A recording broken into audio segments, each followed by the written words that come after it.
Boa tarde, irmãos. Graça e paz seja com todos vocês.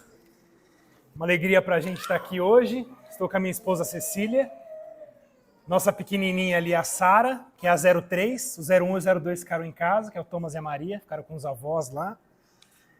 Uma alegria para a gente estar aqui com vocês, encontrar amigos, conhecer tanta gente nova e ver essa igreja nascendo aqui na Zona Leste. É uma alegria para a gente. Vocês são motivo de oração para mim. Muitas conversas e orações com o Léo, com o André. A gente espera em Deus que Deus fortaleça mesmo esse grupo, que aqui possa nascer uma comunidade vibrante, uma comunidade que de fato honra as Escrituras e que propague o reino de Deus a partir aqui dessa comunidade. Que Deus abençoe vocês e contem com a gente lá de São Bernardo, com o que a gente puder oferecer e servir vocês aqui na Zona Leste. A gente está lá à disposição para abençoá-los dentro das nossas capacidades, daquilo que Deus nos entregou, como eu sei também que vocês vão nos abençoar e poder nos servir lá em São Bernardo sempre que necessário. Irmãos, eu fui aqui incumbido de falar sobre a Reforma Protestante, sobre essa celebração que nós passamos no mês de outubro e ainda celebramos os 506 anos da Reforma Protestante, em especial falar sobre o tema da justificação pela fé. A Reforma Protestante ela ficou marcada pelo 31 de outubro de 1517, quando Lutero fixou ali as 95 teses na porta do castelo de Wittenberg. Tenho certeza que a maioria de vocês está familiarizado com essa história. Mas a gente se engana ao achar que Lutero foi o pioneiro daquilo que começou com a Reforma Protestante, aquilo que ficou conhecido mundialmente como a Reforma Protestante, porque muitos teólogos antes de Lutero já haviam tentado reformar a igreja para trazê-la de volta às doutrinas bases da fé cristã. E quando a gente pensa em quais doutrinas são essas, quais são essas doutrinas essenciais, quando a gente vai estudar e encontrar ali o cerne da onde estava o debate sobre a Reforma Protestante, a gente vai encontrar exatamente o tema de hoje, que é o tema da justificação pela fé. Foi a justificação pela fé que foi ali o estupinho, a fagulha para iluminar a mente desses homens e mulheres de Deus que colocaram a Reforma Protestante à frente. É óbvio que vários outros temas estavam dentro do que foi a Reforma Protestante, a venda das indulgências, a autoridade papal, várias outras coisas que a Igreja Católica havia deturpado da Igreja, da Palavra de Deus, mas foi a partir da justificação pela fé, desse tema essencial, que toda essa muralha foi derrubada, né? Como naquelas pecinhas de dominó que são colocadas uma atrás da outra, quando essa doutrina da justificação pela fé ela foi derrubada pela Igreja Católica, várias outras heresias entraram na igreja. Perder a justificação pela fé foi de fato a porta de entrada para que muitas heresias e erros entrassem dentro da Igreja Católica, sendo necessária então essa reforma que nós somos herdeiros dessa reforma protestante ali de 1517. E quando nós vamos estudar isso na Escritura, há diversas passagens que nós podemos nos ater a isso, mas hoje eu quero olhar com vocês um pouco melhor para o livro de Romanos. Eu quero fazer com vocês uma viagem no livro de Romanos, porque no livro de Romanos nós temos ali uma defesa da justificação pela fé. Se nós pudéssemos resumir o que é o livro de Romanos, do que se trata o livro de Romanos é uma defesa da justificação pela fé. Paulo faz ali toda uma argumentação complexa do que significa a justificação pela fé. E hoje nós vamos fazer uma viagem aqui por boa parte do livro de Romanos. Talvez algum de vocês tenha ouvido que há duas formas da gente explorar uma floresta. Você pode explorar uma floresta caminhando por ela. Isso vai te proporcionar um certo tipo de visão e um certo tipo de conhecimento. Quando você anda por uma floresta, você vai ter a possibilidade de olhar as árvores com mais atenção, olhar as folhagens no chão, parar para analisar um pequeno trecho ali do meio daquela floresta. Mas essa não é a única forma de conhecer uma floresta. Existe uma outra forma de conhecer a floresta, que é fazer um voo panorâmico, que é pegar um helicóptero e sobrevoar essa floresta. Esse tipo de viagem vai te proporcionar outro tipo de conhecimento dessa mesma floresta. Veja, não são conhecimentos conflitantes, são conhecimentos complementares. Quem sobrevoa a floresta não vai conseguir olhar a folhagem no chão, Mas quem sobrevoa a floresta vai ter a capacidade de conhecer, por exemplo, a extensão daquela floresta, o tipo de vegetação que predomina naquele terreno, os pontos de desmatamento que há naquela floresta.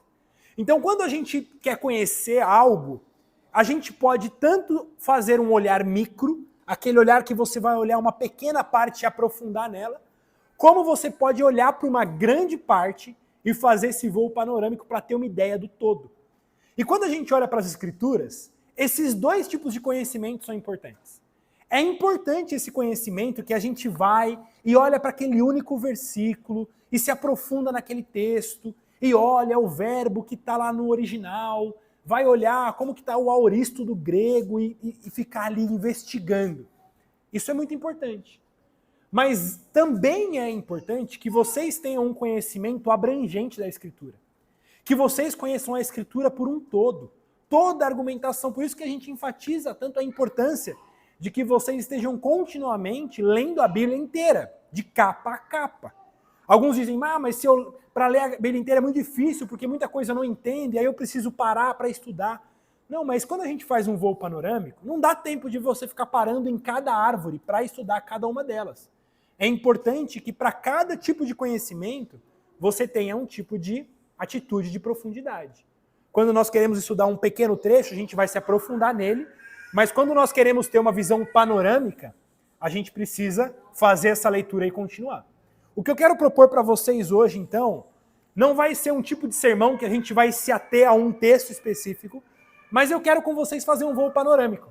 Eu quero com vocês explorar o livro de Romanos como um helicóptero que a gente vai sobrevoar uma floresta, para que a gente entenda qual é o argumento de Paulo no livro de Romanos. O que Paulo está falando no livro de Romanos? Então, como eu disse, a gente não vai se ater a um versículo em específico, mas nós vamos passar por todo o livro de Romanos. Então, eu insisto que você tenha a Bíblia aberta com você aí, porque nós vamos ler bastante hoje. Tá? Se vocês querem ser bons herdeiros da Reforma Protestante, vocês precisam aprender a ler bastante. Né? Ninguém é um bom reformado se não for um bom leitor. Então, tenha a sua Bíblia aberta aí, porque hoje nós vamos ler bastante o livro de Romanos. Eu quero começar ainda no capítulo 1, nos versículos 16 e 17, que é aí o resumo, o cerne de tudo que Paulo trabalha no livro de Romanos. Dê uma olhada comigo, capítulo 1, versículos 16 e 17. Ele vai dizer o seguinte: pois não me envergonho do evangelho, porque é o poder de Deus para a salvação de todo aquele que crê, primeiro do judeu e também do grego, visto que a justiça de Deus se revela no evangelho de fé em fé, como está escrito, o justo viverá por fé. Vejam que nesses dois versos, Paulo já introduziu qual é o tema do livro de Romanos. Paulo está fazendo aos romanos uma defesa da justificação pela fé. Ele está dizendo, esse evangelho que chegou até mim, eu não me envergonho desse evangelho. Porque esse evangelho é a salvação para todo aquele que crê. Veja que Paulo já estabelece qual que é o fundamento para que alguém seja salvo. O fundamento para que alguém seja salvo não é que essa pessoa seja um bom cidadão, abandone as suas práticas antigas. Não, mas ele está dizendo, o evangelho é o poder de Deus para a salvação de todo aquele que crê. Ou seja, a fé é o fundamento dessa salvação. E ele vai dizer, esse fundamento é o mesmo fundamento para qualquer pessoa, seja judeu ou gentil. Qualquer pessoa que deseja ser salva, essa pessoa precisa crer no evangelho. Ele continua no verso 17, quando ele diz, visto que a justiça de Deus se revela nesse evangelho. Como que essa justiça se revela no evangelho? De fé em fé. Isso é, esse evangelho avança, o reino de Deus avança por meio da fé. De fé em fé o reino de Deus avança. Como está escrito, o justo viverá por fé. E vejam que foi exatamente lendo isso que Lutero teve a sua mente iluminada pelo Espírito de Deus. A história vai dizer que quando Lutero leu essa frase, o justo viverá por fé, Lutero, como dizem, deu tela azul na sua mente, né? Deu um bug ali na sua mente. Porque isso contradizia absolutamente tudo aquilo que ele aprendeu desde menino. De que a pessoa, para ser salva, ela precisaria cumprir as obras, ela precisaria fazer os 7 sacramentos da igreja e cumprir aquele monte de fundamentos e escadas e requisitos para que ele fosse salvo. Mas quando Lutero vai ler a Escritura, ele abre e vê aqui que o justo vive pela fé. Ele vê que o Evangelho não exige de nós absolutamente mais nada que não somente o crer. O texto está dizendo, se você quer viver, se você quer ser salvo, basta que você tenha fé. Basta que você olhe para Cristo. E quando nós olhamos esse voo panorâmico para a Bíblia de forma mais abrangente, é exatamente isso que nós vemos. A Bíblia, em vários e vários momentos, vai nos dizer, olhem para Cristo e sejam salvos. Basta que vocês creiam, basta que vocês depositem nele a fé de vocês e vocês estarão salvos. A Bíblia não exige absolutamente nada de nós que não a fé. Porque diz aqui, o justo viverá pela fé. Mas quando a gente fala de salvação, de justificação, ou de que o justo viverá, a pergunta é, justificados do quê? Justificado do quê? Quem disse que eu preciso de alguma justificação? Ou o texto está dizendo que nós seremos salvos pela fé, mas salvos do quê? Nós estamos perdidos? Há alguém perdido? Ou de que o justo viverá pela fé, mas nós estamos vivos? Como assim o justo viverá pela fé? É por isso então que Paulo inicia o seu livro explicando qual que é a situação da humanidade. Vocês sabem que essa palavrinha evangelho, ela significa boa notícia. Boa notícia. Mas irmãos, boa notícia só tem algum sentido pra gente se a gente recebe antes uma má notícia. Se eu disser para vocês, a minha vozinha está em casa, isso é uma boa notícia? Isso não vai mudar absolutamente nada. A sua avó está em casa, mas e daí? Que diferença isso faz na minha vida? Agora, se eu disser para vocês que a minha vozinha estava internada na UTI, estava desenganada pelos médicos, a família inteira já tinha ido lá se despedir dela, isso aqui é só ficção, tá? As minhas 2 avós já estão com o Senhor. Veja, se eu conto para vocês uma má notícia dizendo todo o histórico da minha avó, e eu digo, mas irmãos, eu tenho uma boa notícia, minha avó está em casa. Ah, agora sim. Agora a gente pode se alegrar. Agora isso é uma boa notícia. Mas veja, irmãos, o problema é que quando nós falamos do Evangelho como boa notícia, essa boa notícia ela só vai aquecer os corações se primeiro nós entregarmos às pessoas a má notícia. Porque se eu chegar para uma pessoa desavisada, dizendo, sabia que a salvação você pode alcançar pela fé em Cristo? Ela vai olhar para mim e dizer, mas salvação do quê? Você sabia que você pode ser justificado mediante a fé? Mas justificado? Por que eu precisaria ser justificado? Vocês percebem como a boa notícia do Evangelho só faz sentido quando essa pessoa ouviu primeiro uma má notícia. A pessoa, para saber que há uma salvação, ela precisa primeiro saber que está perdida. Para a pessoa se alegrar numa notícia de que ela pode viver, ela primeiro precisa saber que ela está morta. E é exatamente isso que Paulo faz de capítulos 1 a 3 de Romanos. Paulo nos entrega a má notícia. Paulo vai dizer qual é o estado da humanidade antes de entregar o Evangelho. Veja o que ele diz aí nos versos 18 a 20, ainda do capítulo 1, quando primeiro ele vai falar sobre a realidade do pecado. Ele vai dizer, a ira de Deus se revela do céu contra toda a impiedade e perversão dos homens que detêm a verdade pela injustiça. Porquanto que de Deus se pode conhecer é manifesto entre eles, porque Deus lhes manifestou. Porque os atributos invisíveis de Deus, assim o seu eterno poder, como também a sua própria divindade, claramente se reconhecem desde o princípio do mundo, sendo percebidos por meio das coisas que foram criadas. Tais homens são, por isso, indesculpáveis. O que Paulo está dizendo é, olha, a criação revela os atributos invisíveis de Deus. Porém, quando nós olhamos para a humanidade transformou a verdade de Deus em mentira. A humanidade suprimiu a verdade de Deus para abraçar a mentira. Olha, eu cresci ouvindo falar de que pecado significa errar o alvo. Vocês já ouviram essa definição? E essa definição está correta, ela tem o seu fundamento. Mas sabe qual é o problema? Quando eu era criança e ouvia das tias da escola dominical de que pecado é errar o alvo, eu tinha uma ideia de que nós estávamos com um alvo ali, e a gente então armava a nossa flecha e nós errávamos o alvo. Eu tentava acertar aquele alvo da vontade de Deus e eu errava, minha flecha não chegava, chegava um pouquinho torta. Mas o pecado não é isso. O pecado não é errar a mira. Não é que nós estamos tentando acertar a vontade de Deus e nós erramos a mira. Não, quando nós ouvimos de que pecado é errar o alvo, é que nós mudamos o alvo. Se o alvo é a vontade de Deus, eu não estou apontando a minha flecha para a vontade de Deus. O homem, a humanidade caída, mudou o alvo. Ele mira o alvo para atender a sua própria vontade. Veja, não é que a humanidade está tentando cumprir a vontade de Deus, não. A humanidade mudou o alvo. Ela não quer cumprir a vontade de Deus para obedecer à própria vontade. E esse alvo nós acertamos com muita convicção. É aquela flecha que vai exatamente ali no ponto central daquele alvo. Então vejam que o problema não é simplesmente que nós estamos aqui tentando cumprir a vontade de Deus. A humanidade está tentando fazer a vontade de Deus, mas nós erramos ali por alguns centímetros. Não. Nós mudamos completamente o alvo. Nós não queremos a vontade de Deus, mas queremos a nossa própria vontade. E é isso que Paulo vai dizer quando ele vai dizer que nós somos, por isso, indesculpáveis. Porque nós recebemos revelação de Deus, mas nós substituímos. Nós substituímos a vontade de Deus revelada pela nossa própria vontade. E ele vai trabalhar aqui no capítulo 1 de como que os gentios foram entregues a todo tipo de imundícia e todo tipo de pecado.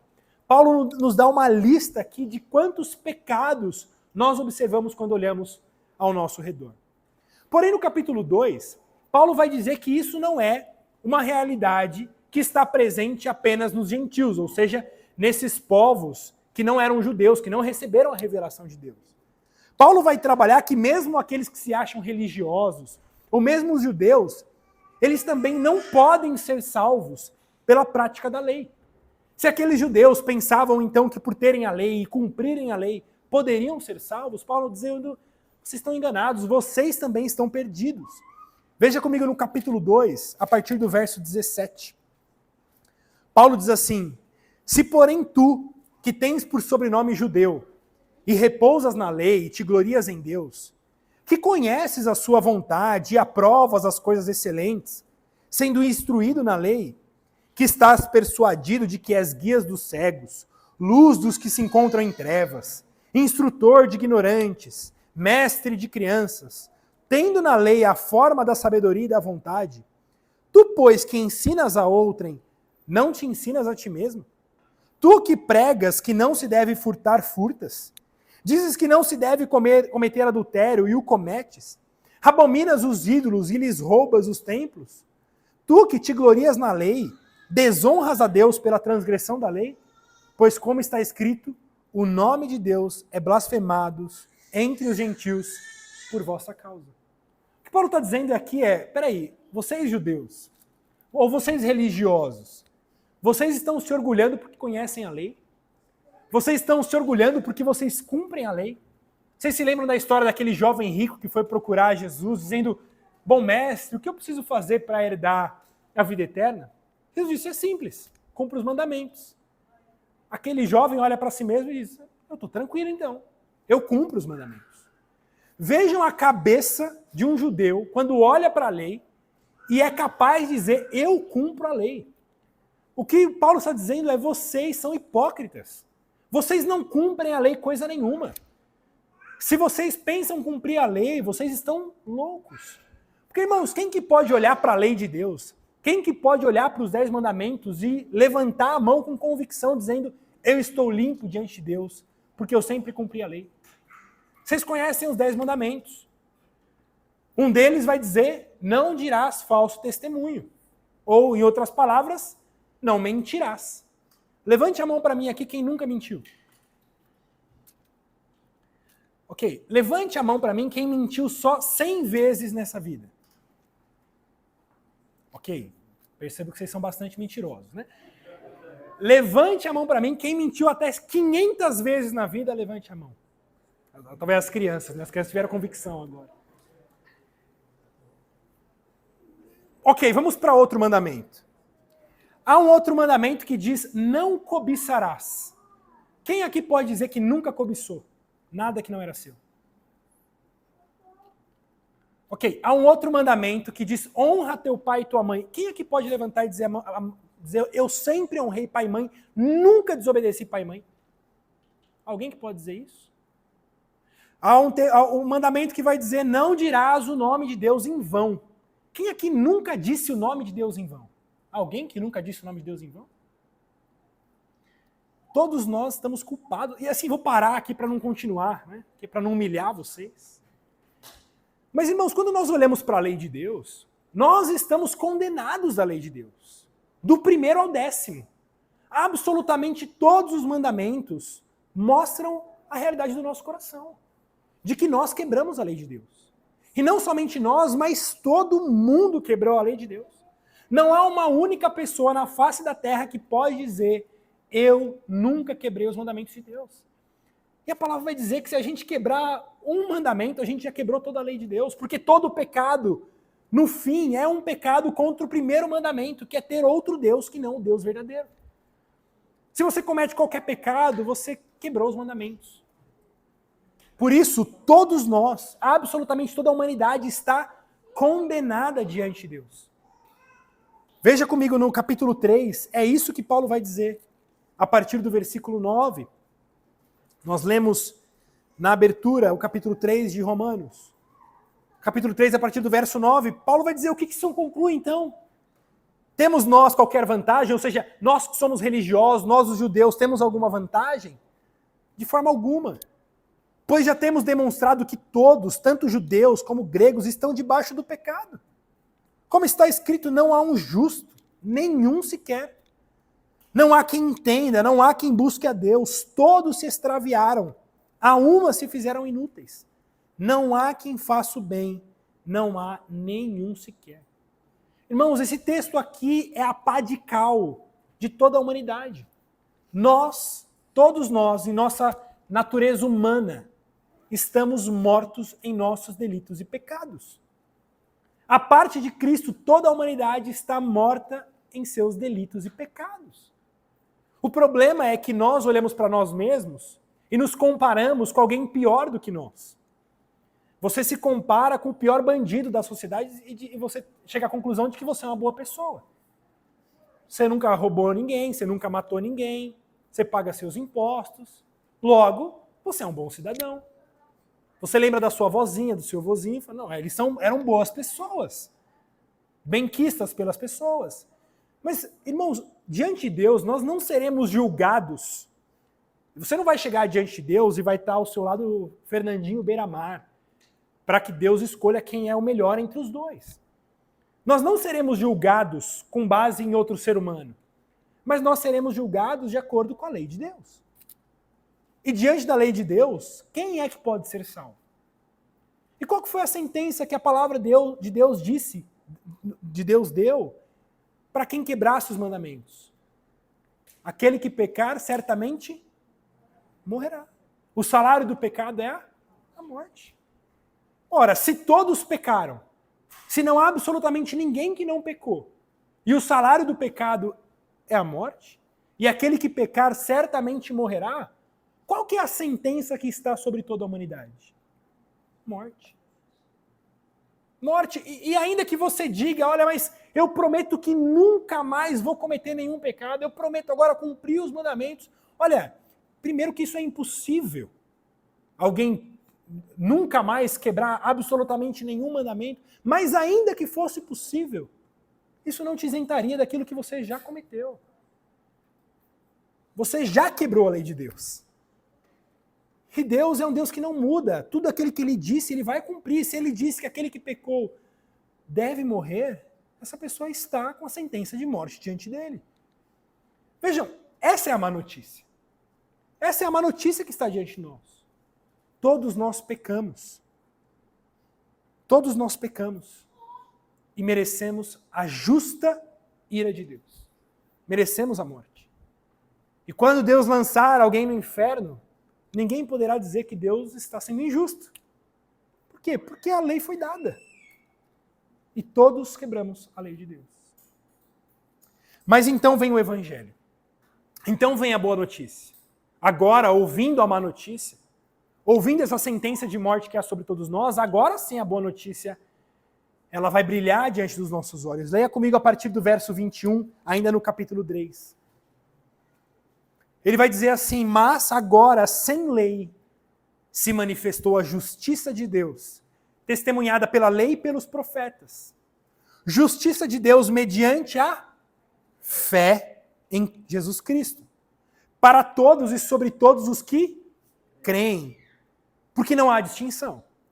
Pois todos pecaram e carecem da glória de Deus, sendo justificados gratuitamente por sua graça, mediante a redenção que há em Cristo Jesus, a quem Deus propôs no seu sangue como propiciação mediante a fé, para manifestar a sua justiça, por ter Deus, na sua tolerância, deixado impunes os pecados anteriormente cometidos, tendo em vista a manifestação da sua justiça no tempo presente, para ele mesmo ser justo e o justificador daquele que tem fé em Jesus. Amém? Amém? Irmãos, esse texto aqui é chamado por muitos da Acrópole da fé cristã. É a cidade forte, a torre forte da fé cristã. Se você quer escolher um texto para você memorizar, aqui está um texto para que você memorize. Romanos 3, de 21 a 26. Quando Paulo expõe o Evangelho. Ele está dizendo, olha, tendo todos pecados, sendo que todos estão mortos e carecem da glória de Deus, agora se manifestou o Evangelho, a graça de Deus. E o que é essa graça de Deus? A graça de Deus é de que todos aqueles que creem em Cristo Jesus serão justificados e salvos gratuitamente, independente do cumprimento das obras da lei. Essa é a graça de Deus. Esse é o Evangelho, dizendo, a graça de Deus chegou para vocês, para todos vocês que creem, para vocês que creem que vocês são pecadores, carentes da graça de Deus, vocês que merecem a justa ira de Deus, mas que vocês creem na obra de Jesus Cristo morto e ressurreto por nós. Aquele que foi morto e derramou o seu sangue para pagamento do pecado do seu povo. Ele está dizendo, todos aqueles que creem na obra de Jesus Cristo e veem Jesus Cristo como o seu único Salvador, o seu único e suficiente Salvador, essas pessoas são justificadas gratuitamente. Vejam que aqueles que creem em Cristo Jesus recebem a bênção de trocar de lugar com Cristo Jesus.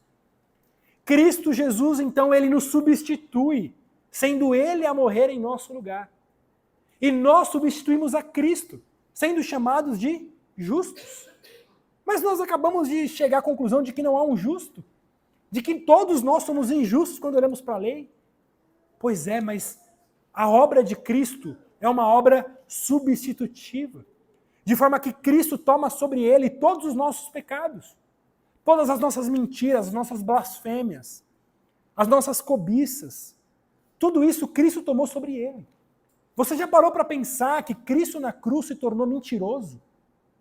Cristo na cruz se torna blasfemo. Cristo na cruz se torna homossexual. Cristo na cruz, ele toma sobre ele todos os pecados do seu povo. Ele se fez maldição em nosso lugar. É por isso que a ira do Pai é derramada sobre ele. Porque todo o pecado ele tomou sobre ele do seu povo. Para que nós, seu povo, aqueles que depositamos a nossa fé nele, recebamos dele toda a sua justiça. Todo o seu cumprimento da lei é derramado sobre nós. Nós recebemos vestes novas, vestes brancas. De forma que nós nos apresentamos diante do Pai, não com as nossas roupas esfarrapadas de pecado e sujeira. Nós não levamos mais diante de Deus os nossos trapos da imundícia, como diz lá o texto de Isaías. Mas agora nós estamos com vestes brancas. As nossas mãos sujas de sangue agora são lavadas. E nós somos vistos como puros e irrepreensíveis na presença de Deus. Isso tudo de graça. Completamente de graça. Veja que Paulo não diz aqui, olha, vocês podem alcançar essas coisas se vocês se esforçarem. Vocês podem alcançar essa justificação se agora vocês forem boas pessoas, se daqui para frente vocês prometerem mentir até 50 vezes. 51 já é demais. Não, Paulo diz, isso aqui é de graça. Basta que vocês creiam. Basta que vocês tenham fé e tudo isso será de vocês. Cristo será de vocês. Basta que vocês creiam. Essa é a mensagem do Evangelho. Essa é a mensagem da justificação pela fé. De que em Cristo Jesus nós somos justificados diante de Deus unicamente pela fé nele. Paulo vai trabalhar um pouco no capítulo 4 o exemplo de Abraão. Vocês sabem que Abraão é chamado do pai da fé. E Paulo vai dizer que a justificação pela fé não é algo novo. Paulo não está inventando nenhuma doutrina nova. Mas Paulo está dizendo que todos aqueles que viveram antes de Cristo ou depois de Cristo são salvos da mesma forma, mediante a fé no Cordeiro de Deus. Mas como que Abraão foi salvo se Jesus nem havia morrido ainda? Se Jesus não havia nem encarnado ainda, como que Abraão foi salvo? O que Paulo está argumentando no capítulo 4 é que Abraão creu em Deus. Abraão creu no Messias que viria, e isso lhe foi imputado por justiça. Abraão olhou para frente e creu. Agora nós que estamos depois de Cristo, nós olhamos para trás e cremos. Mas veja, nós e Abraão somos salvos da mesma forma, somente pela fé em Cristo Jesus. E é isso que Paulo argumenta a partir do versículo 1 do capítulo 4. Ele vai dizer assim: que pois diremos ter alcançado Abraão, nosso pai segundo a carne? Porque se Abraão foi justificado por obras, ele tem do que se gloriar, porém não diante de Deus. Pois o que diz a Escritura? Abraão creu em Deus, e isso lhe foi imputado para justiça. Veja que a justiça que chegou até Abraão não foi porque Abraão saiu da sua terra, foi para um outro povo, porque Abraão fez boas obras, porque Abraão ajudou o seu sobrinho. Não, absolutamente nada disso. Quando Abraão foi chamado, Abraão creu, e a palavra diz que aquilo já lhe foi imputado por justiça. Abraão não tinha dado nem o seu primeiro passo em direção a tudo aquilo que Deus havia lhe ordenado, mas ele já era completamente justo diante de Deus. Ele creu e aquilo lhe foi imputado por justiça. Olha o que ele diz no versículo 13. Ele vai dizer: não foi por intermédio da lei que Abraão ou a sua descendência coube a promessa de ser herdeiro do mundo, e sim mediante a justiça da fé. Olha comigo a partir do verso 16. Essa é a razão por que provém da fé, para que seja segundo a graça, a fim de que seja firme a promessa para toda a descendência, não somente ao que está no regime da lei, mas também ao que é da fé que teve Abraão. Porque Abraão é pai de todos nós, como está escrito: por pai de muitas nações te constituí. Perante aquele no qual creu, o Deus que vivifica os mortos e chama à existência as coisas que não existem. Abraão, esperando contra a esperança, creu para vir a ser pai de muitas nações, segundo lhe fora dito: assim será a sua descendência. Abraão é chamado do pai da fé, porque todos nós somos salvos da mesma forma como Abraão foi salvo, unicamente pela fé em Cristo Jesus. Paulo está argumentando: Abraão não foi salvo por obras. Abraão não foi salvo porque fez alguma coisa.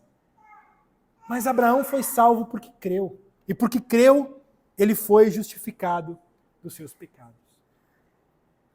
Se eu pudesse perguntar para vocês, colocar diante de vocês uma pergunta, essa pergunta seria: um homem, para ser salvo, precisa abandonar os seus pecados?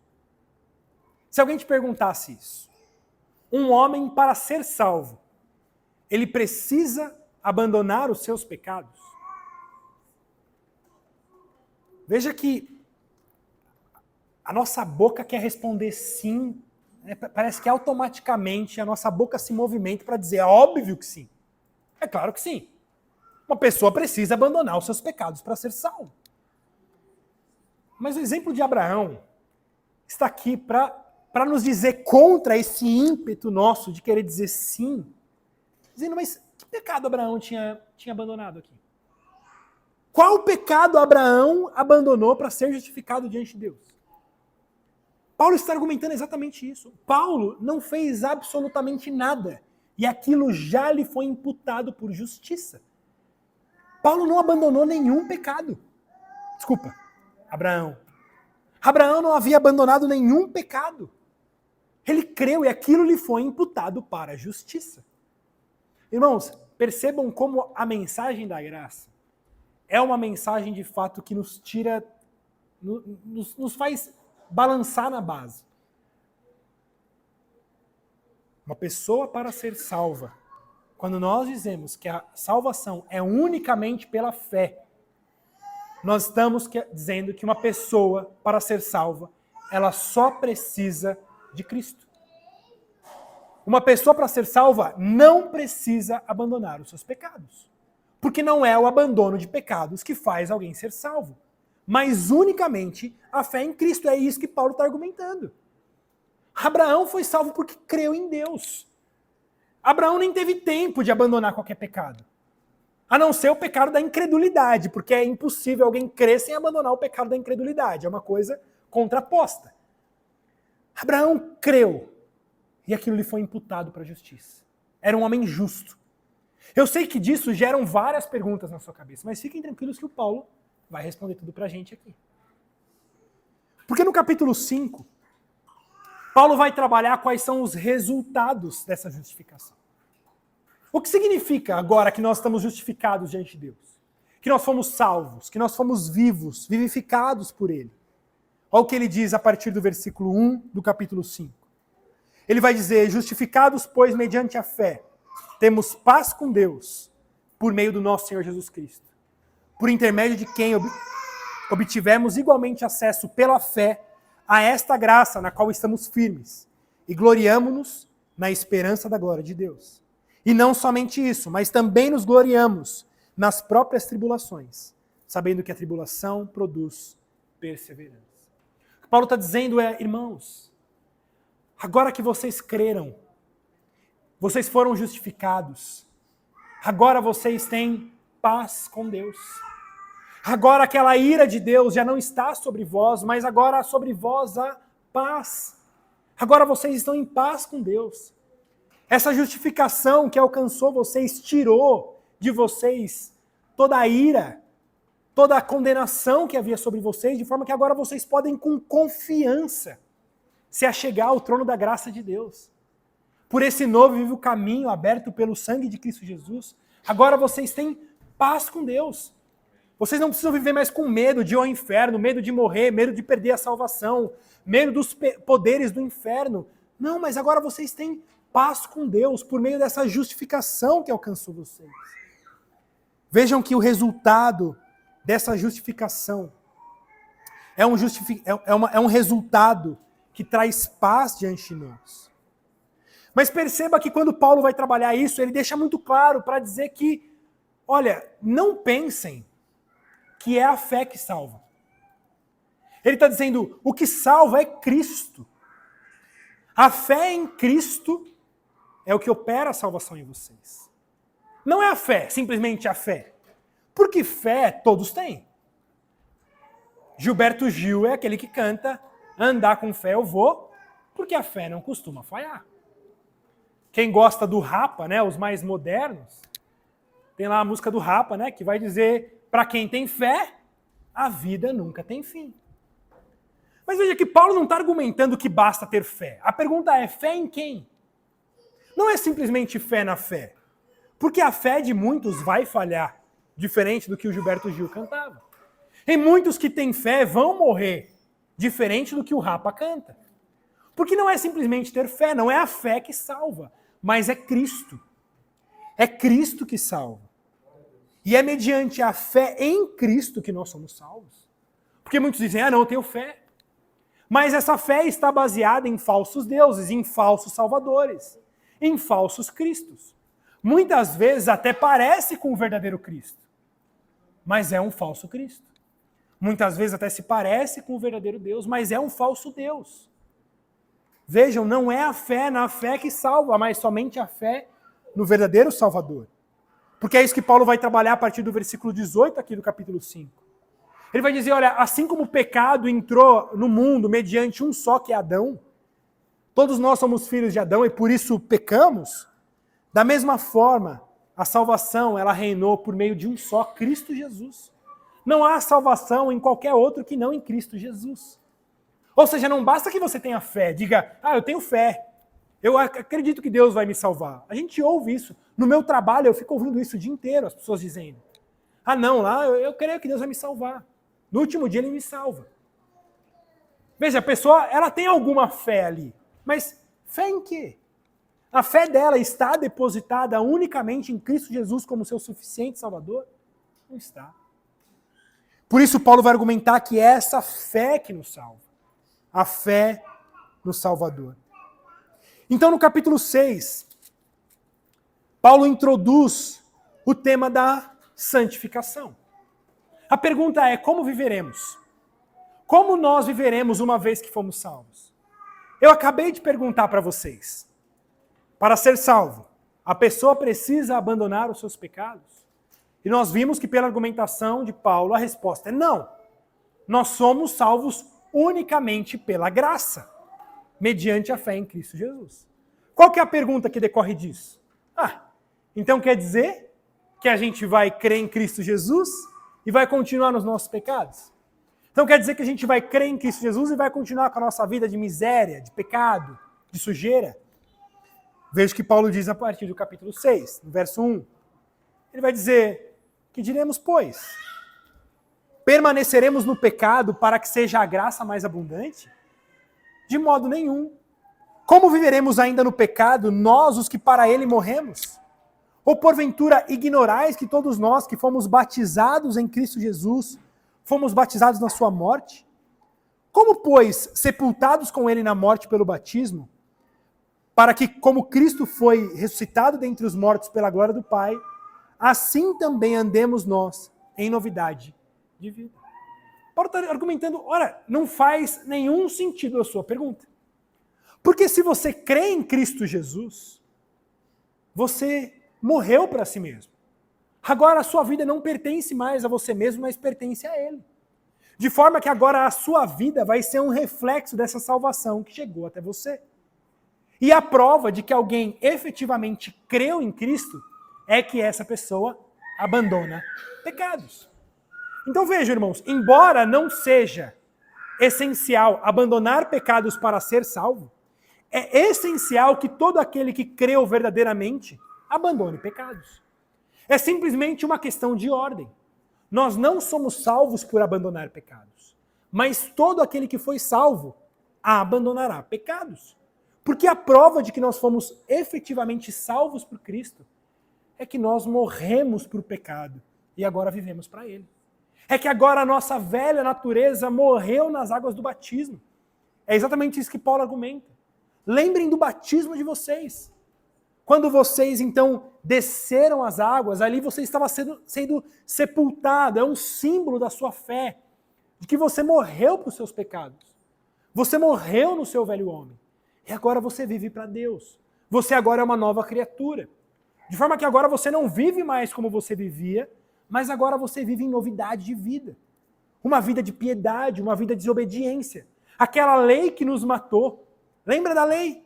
Não dirás falso testemunho, não adulterarás, não cobiçarás, não dirá o nome de Deus em vão. Todos aqueles que nós passamos. Agora aquela lei que te matou, agora que você foi vivo por Cristo, agora você volta para aquela lei. Para cumprir essa lei. Porque essa lei agora não te mata mais. Porque agora essa lei foi escrita no teu coração. Agora sim você mudou o alvo. Agora sim você passou de deixar de querer seguir o alvo dos desejos do seu próprio coração para seguir a vontade de Deus. Esse é o milagre da salvação. De que Deus arranca o nosso coração e nos dá um novo coração. E esse novo coração quer obedecer a Deus. Esse novo coração quer abandonar pecados.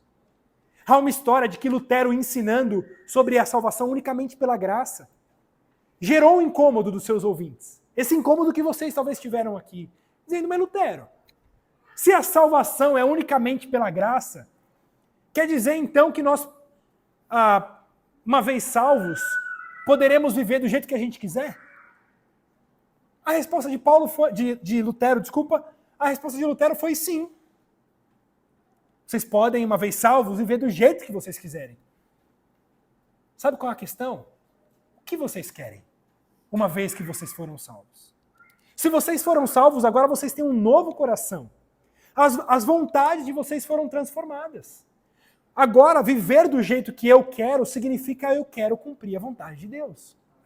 É claro que nós não cumprimos com perfeição, é claro que nós falhamos nesse cumprimento, mas agora esse nosso novo coração, ele não deseja mais as coisas do velho homem, mas ele deseja as coisas do novo homem. Por isso nós vivemos sim essa vida como resultado da justificação pela fé, uma vida de mortificação da carne, uma vida de abandono de pecados. Uma outra frase de Lutero, já que a gente está aqui celebrando, né, os 506 anos da Reforma, Lutero disse, olha, eu afoguei o velho homem nas águas do batismo, mas eu não sabia que o miserável sabia nadar. E agora eu preciso afogar ele todos os dias. Eu preciso continuar mortificando o velho homem. Eu preciso continuar afogando o velho homem. Me lembrando do batismo, me lembrando da minha nova identidade em Cristo Jesus e mortificando a minha carne. Mas veja, irmãos, nada disso é para nos garantir a salvação. Nada disso é para conquistar a salvação. A nossa salvação já está garantida unicamente pela fé em Cristo Jesus. Tudo isso é resultado, é prova daquilo que já aconteceu em nosso coração por meio da graça de Deus. No capítulo 7, Paulo vai mostrar que a lei, agora, ela não tem mais aquele papel de nos matar, como eu disse. Mas a lei, ela é o bem. Veja o que ele diz no verso 7 do capítulo 7. Que diremos, pois? É a lei pecado? Existe algum problema na lei? Não, o problema não é a lei, de modo nenhum. Mas eu não teria conhecido o pecado, senão por intermédio da lei. Pois não teria eu conhecido a cobiça, se a lei não dissera, não cobiçarás. Veja o que Paulo está dizendo aqui. Olha, quando a gente olha para a lei de Deus e percebe que a gente é pecador, o problema não está na lei de Deus. O problema está em nós. Ele disse, a lei de Deus é essencial, porque sem a lei, eu jamais saberia que eu sou um pecador. Por que as pessoas se acham boas pessoas? Porque elas não conhecem a lei de Deus. É o que Paulo vai dizer, como que eu saberia que eu sou cobiçoso se a lei não me dissesse, não cobiçarás? Eu só descobri que eu sou pecador por causa da lei. Mas isso não faz da lei um problema. A lei não é um problema. O problema é o coração do pecador. Olha o que ele diz no verso 8. Mas o pecado, tomando ocasião pelo mandamento, ou seja, pelo mandamento, despertou em mim toda sorte de concupiscência. Porque sem a lei está morto o pecado. Ele disse, olha, pela lei, conhecendo a lei, eu tomei consciência do meu pecado. Eu tomei consciência de quem eu sou.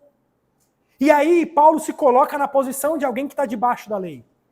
Alguém que ainda está escravo dessa lei. Ele está dizendo, olha, essa pessoa, por mais que queira, ela é incapaz de cumprir a lei.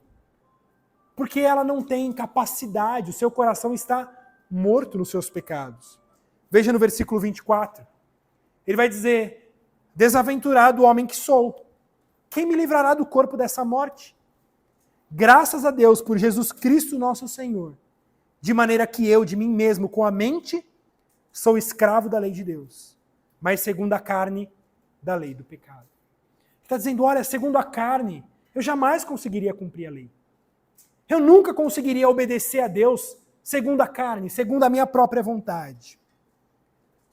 Mas então, no capítulo 8, Paulo vai apresentar que aqueles que confiam em Cristo, eles podem com confiança saber que o Espírito de Deus nos capacita para cumprir a lei de Deus. O Espírito de Deus é aquele que nos fortalece para amar a lei de Deus. E que nós não precisamos viver com medo, porque já nenhuma condenação há para nós.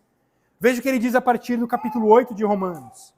Ele vai dizer, agora, pois, aqueles que creram, aqueles que depositaram fé em Cristo, já nenhuma condenação há para os que estão em Cristo Jesus. Olha o que ele diz, porque a lei do Espírito da vida em Cristo Jesus te livrou da lei do pecado e da morte. Porquanto que fora impossível a lei, lembra que Paulo disse que ele não conseguia cumprir a lei, no que estava enferma pela carne, isso fez Deus, enviando o seu próprio Filho em semelhança da carne pecaminosa, no tocante ao pecado. E com efeito, condenou Deus na carne o pecado. Paulo vai dizer, olha, aquilo que nos era impossível de cumprir, Jesus Cristo cumpriu. Jesus Cristo cumpriu a lei. Nós que éramos incapazes de cumprir a lei de Deus, escravos do pecado, escravos da lei, Cristo cumpriu a lei. E quando nós confiamos em Cristo, já nenhuma condenação há para nós. Cristo compartilha essa vitória com a gente. E aí, a partir do verso 31, nós temos essa conclusão maravilhosa de Paulo diante dessas verdades. Ele vai dizer: que diremos, pois, diante dessas coisas? Se Deus é por nós, quem será contra nós? Se já nenhuma condenação há de Deus para nós, se Deus não está contra a gente, quem está contra a gente? Aquele que não poupou o seu próprio filho, antes por todos nós o entregou, porventura não nos dará graciosamente com ele todas as coisas? Quem tentará acusação contra os eleitos de Deus? É Deus quem o justifica. Olha, ninguém pode colocar o dedo na sua cara, dizendo: olha, mas você pecou, mas você mentiu, mas você se estressou com seu marido. Satanás, ele é chamado do acusador porque constantemente Satanás nos acusa, colocando medo, colocando acusação para aqueles que estão em Cristo Jesus.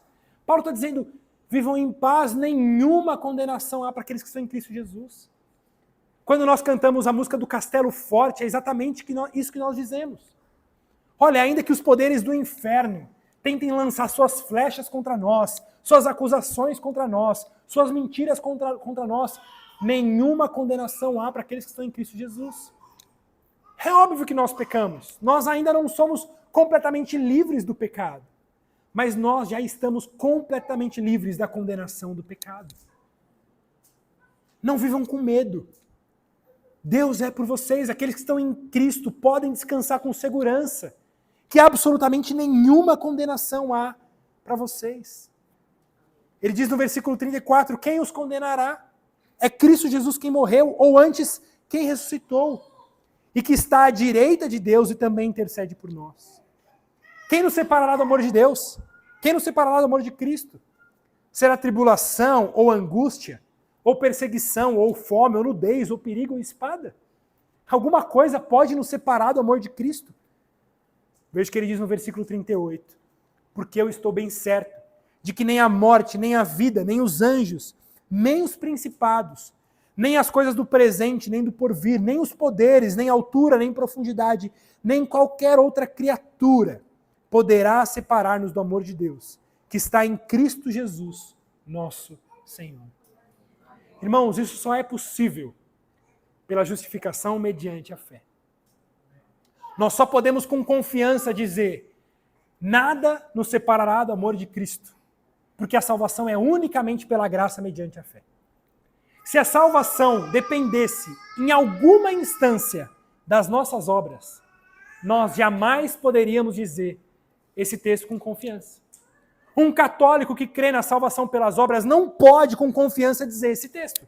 Quem nos separará do amor de Deus? Porque as coisas do porvir podem separá-lo do amor de Deus. Alguém que crê que a salvação é por meio das obras não pode confiar nesse texto e dizer quem nos separará do amor de Cristo. Somente quando nós entendemos, de fato, que a justificação é unicamente pela fé em Cristo Jesus, por meio da sua graça, independente de quem nós somos, é que nós podemos com confiança. Se é Deus quem me justifica, se é Deus quem me salva, se é Deus quem me dá graça, se é Deus quem me dá fé, quem me separará do amor de Cristo? Nem Satanás, nem os poderes do inferno, nem as coisas do presente, nem do porvir, nem eu mesmo. Nada disso poderá separar-me do amor de Deus em Cristo Jesus. Porque é Ele que me salva. Amém. Não depende de mim, mas depende dele. Por isso, no capítulo 9, Paulo vai explicar essa história. Olha, se vocês estão me entendendo bem, Paulo vai dizer, a salvação é unicamente pela graça, unicamente pela fé, vocês são incapazes de produzir fé, a fé vem de Deus. Se vocês são bons de lógica, se vocês estão ligando os pontos, a conclusão é, Deus tem um povo eleito. Deus salva quem Ele quer. A salvação é somente para esse povo que foi eleito por Deus. Escolhidos antes da fundação do mundo, para quem Deus dá fé, para quem Deus concede graça. Porque se nós somos incapazes de produzir fé, se nós somos incapazes de produzir qualquer obediência à lei, e isso não vem de vós, mas é graça de Deus sobre vocês, logo, Deus faz isso com quem Ele quer. Deus tem um povo eleito. E se vocês creem em Cristo Jesus, se vocês receberam essa graça, o dom da fé, vocês podem com confiança se alegrar e descansar na bela doutrina da eleição incondicional. De que vocês não foram salvos porque havia algo bonitinho em vocês, porque vocês eram seres humanos um pouquinho melhores, mas unicamente pela graça de Deus, que escolheu vocês antes da fundação do mundo. É o que Paulo diz em Romanos 9, versículo 16. Ele vai dizer assim, pois, já que a justificação é unicamente pela fé, assim, pois, não depende de quem quer ou de quem corre, mas de Deus usar a sua misericórdia. Se a justificação é unicamente pela fé, e a fé vem dele, irmãos, depende de Deus. É unicamente pela graça, pela misericórdia de Deus que nos alcançou. Foi Ele que abriu seus olhos. Foi Ele que fez te enxergar. Foi Ele que abriu os seus ouvidos. É como na oração de Agostinho. A sua luz brilhou e afugentou minha cegueira. Eu ouvi a tua voz e a minha surdez se foi. Eu experimentei de ti, agora eu tenho fome e sede do Senhor. Se você tem fome e sede de Deus, se os seus ouvidos foram abertos, se os seus olhos veem, se o seu coração tem fé, isso é mediante a misericórdia de Deus que te alcançou. Para que nenhuma carne se vanglorie diante dele. Para que diante dele ninguém possa dividir a glória com Deus, mas para que todos nós dobremos nossos joelhos, levantemos nossas mãos e digamos pelos séculos dos séculos, toda a glória, toda a honra, todo o louvor seja dado a Ele, que é digno de toda a nossa adoração, todo o nosso louvor. Porque é dele, tudo é por Ele, tudo é para Ele. Nada é por nós, é tudo para Ele. No capítulo 10, Paulo vai resgatar um pouco aquela ideia de que a fé na fé não é suficiente. Lembra aquela história de que somente a fé não resolve? Se essa fé não estiver baseada em Cristo Jesus, no Salvador. Porém, Paulo vai dizer isso em relação aos judeus, quando ele diz no versículo 1 do capítulo 10, irmãos, a boa vontade do meu coração e a minha súplica a Deus, a favor deles, são para que sejam salvos. Porque lhes dou testemunho de que eles têm zelo por Deus, porém, não com entendimento. Porque desconhecendo a justiça de Deus e procurando estabelecer a sua própria, não se sujeitaram a que vem de Deus. Veja, Paulo está dizendo, os judeus, eles têm zelo por Deus. Eles leem a Bíblia. Eles fazem suas orações. Eles fazem as práticas religiosas. Mas não há salvação à parte de Cristo Jesus. Paulo está dizendo, olha, eu dou testemunho que eles têm zelo por Deus. Mas eles não se submeteram à justiça que vem de Deus. E qual é a justiça que vem de Deus? Cristo Jesus. Os judeus não se submeteram a Cristo Jesus. E por causa disso, eles querem estabelecer a própria justiça. E se permanecerem assim, não há esperança para eles. Isso nos faz lembrar em nossos dias muitos religiosos. Pessoas que vão às igrejas. Pessoas que pagam penitência. Pessoas que fazem suas orações, suas promessas, são boas pessoas. Nós olhamos para elas e dizemos, será que Deus não vai salvar esse povo? Vejam, eles têm zelo por Deus. Eles estão todo domingo na igreja. Eles estão ali cumprindo as práticas espirituais. Pois é, mas sem entendimento é o que Paulo diz. Eles não se submetem à justiça que vem de Deus em Cristo Jesus, mas eles querem estabelecer a sua própria justiça. Vejam, irmãos, o perigo da religiosidade vazia. O perigo da religiosidade sem Cristo. E esse é um perigo que está presente mesmo em muitas igrejas protestantes. Muitos nasceram em lares ditos evangélicos, vão às igrejas, ouvem pregações, mas não se submeteram à justiça que vem de Deus, que é essa justiça unicamente pela graça, unicamente pela fé.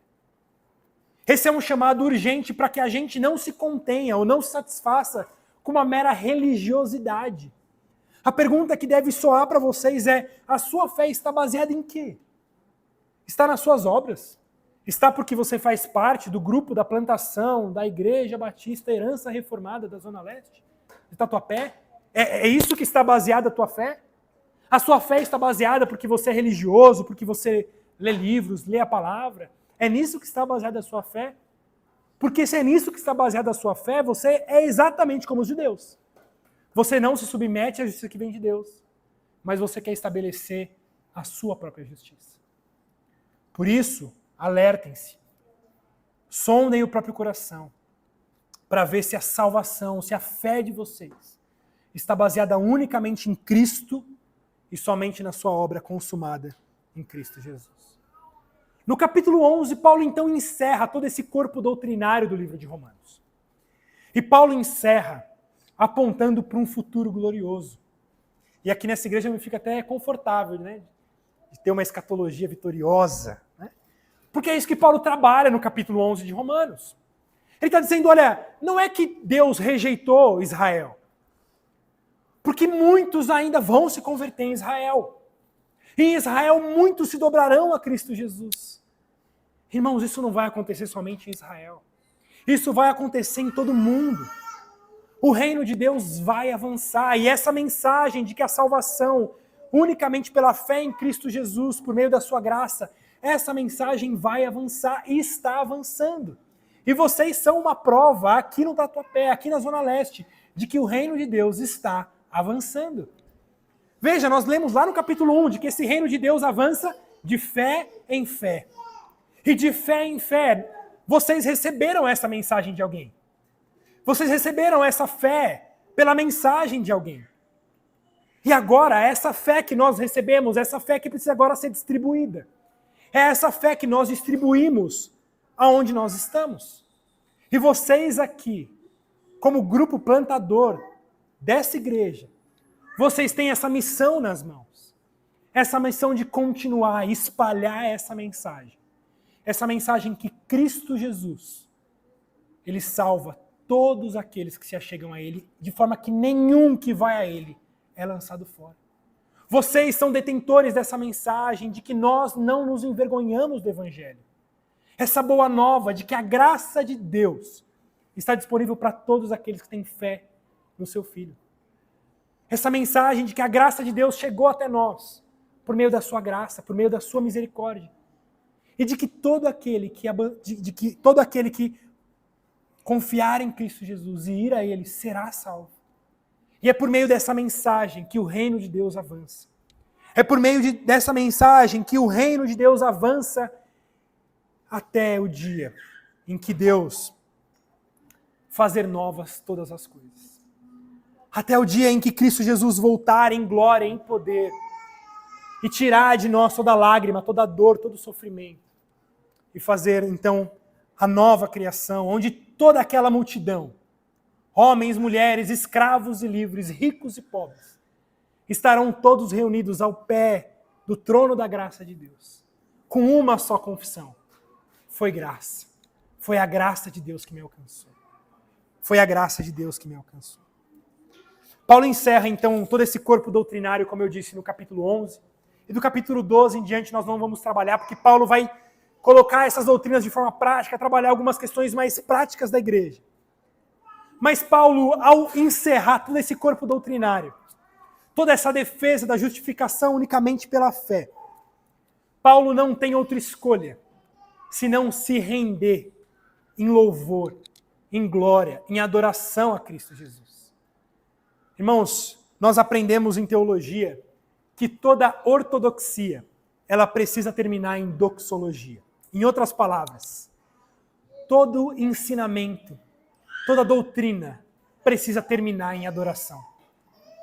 Todo conhecimento que você tem em Deus, todo conhecimento que você recebe de Deus, o alvo precisa ser adoração a esse Deus. E é exatamente isso que Paulo faz. Tendo exposto toda essa doutrina robusta e maravilhosa da justificação pela fé, Paulo termina adorando a Deus. Veja comigo a partir do verso 33, do capítulo 11 ainda. Ele diz assim: ó profundidade da riqueza, tanto da sabedoria como do conhecimento de Deus. Quão insondáveis são os seus juízos, e quão inescrutáveis os seus caminhos. Quem, pois, conheceu a mente do Senhor? Ou quem foi o seu conselheiro? Ou quem primeiro deu a ele para que lhe venha a ser restituído? Porque dele, e por meio dele, e para ele, são todas as coisas. A ele, pois, a glória eternamente. Amém. Vamos ler juntos o verso 36? Uma só voz. Porque dele, e por meio dele, e para ele, são todas as coisas. A ele, pois, a glória eternamente. Amém. Que Deus receba toda a glória, todo o louvor, pela maravilhosa graça que chega por meio da fé em Cristo Jesus, que Ele mesmo concede ao seu povo. Amém? Quero orar por vocês. Senhor, obrigado pela Tua palavra. Obrigado pelo Teu evangelho. Obrigado pela graça de Deus. Obrigado, ó Deus, pelo Teu grande amor. Obrigado por Cristo Jesus, nosso Salvador. Obrigado porque o Senhor nos salva independente de nós mesmos. Obrigado porque o Senhor nos salva unicamente pela sua graça e pela sua misericórdia. Ó Deus, nada de nós, absolutamente nada temos a oferecer ao Senhor.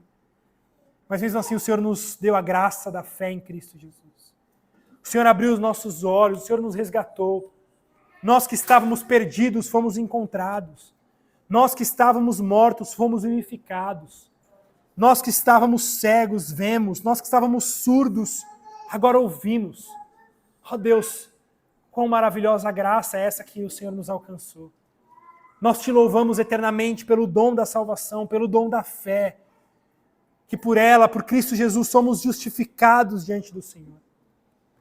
Ó Deus, nos dê consciência do tamanho dessa graça que nos alcançou, para que a nossa vida de piedade, louvor ao Senhor, seja uma manifestação desse amor por nós, porque sabemos que aquele a quem muito foi perdoado, muito ama. Nos dê então consciência do nosso pecado e do quão foi perdoado mediante o sangue de Cristo Jesus, o quanto custou a nossa salvação, para que isso redunde em mais amor, em mais louvor, em mais piedade diante do Senhor.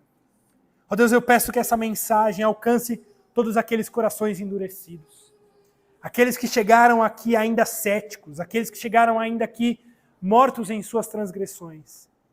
Que essa mensagem da justificação pela fé abra esses ouvidos, abra esses olhos para que vejam a Cristo Jesus crucificado e com seus joelhos dobrados se acheguem ao trono de graça de Deus. Confessem os seus pecados e depositem a sua fé unicamente em Cristo Jesus. Ó Deus, faça isso não somente com aqueles que estão presentes aqui nessa tarde, mas faça isso como resultado do trabalho feito por meio dessa igreja que está nascendo aqui, ó Deus. Que essa igreja seja instrumento do Senhor para avançar o teu reino nessa cidade. Usa os meus irmãos e irmãs aqui nesse local para a expansão do teu reino. Esse reino que há de alcançar todos os cantos dessa terra por meio dessa mensagem que em Jesus Cristo há salvação para todo aquele que crê. Faça isso, ó Deus, mediante a obra consumada de Cristo Jesus. Amém.